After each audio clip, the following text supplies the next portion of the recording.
Salam dəyərli səhifə izləyicilərimiz. Bugün sizlərə hovuzlarda porselen ara dolğusu barədə danışmaq istəyirəm. Dolğu nəyə görə vacibdir?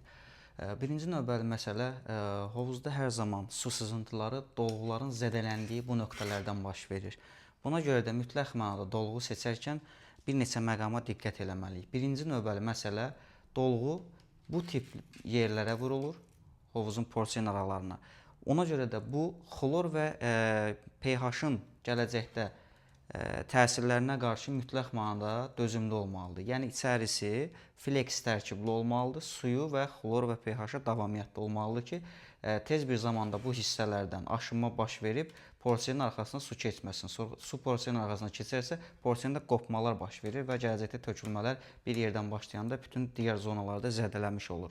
Həmçinin də estetik cəhətdən mütləq mənada hər hansı bir göy rəng və yaxud da ki, korisniv rəng və yaxud digər rənglərdə seçim edərkən estetik görünüşü pozmamaqdan ötürü mütləq mənada 4-5 ədəd porselen götürülməlidir və laboratoriya şəraitində 4-5 ədəd dolğunu qarışdırılaraq hansı porselen rəngini vuracaqsınızsa, onlara uyğun da rəng tonajı düzəlməlidir. Bunlara əlavə olaraq kimyəvi kraska ilə deyil, 3-4 ədəd dolğunu qarışdıraraq hər hansı bir mütəxəssisin 3-4 dolğunu qarışdırıb yekun nəticə olaraq bu dolğunu həmin porselinə göy rəng və yaxud korisniv rəng və yaxud da ki, buradakı kimi məsələn bu tipli rənglərdən hansını porselinə vuracaqsınızsa, həmin rəng bu porselinə uyğun hazırlanmalıdır ki, estetik cəhətdən də gözəl görsənsiniz.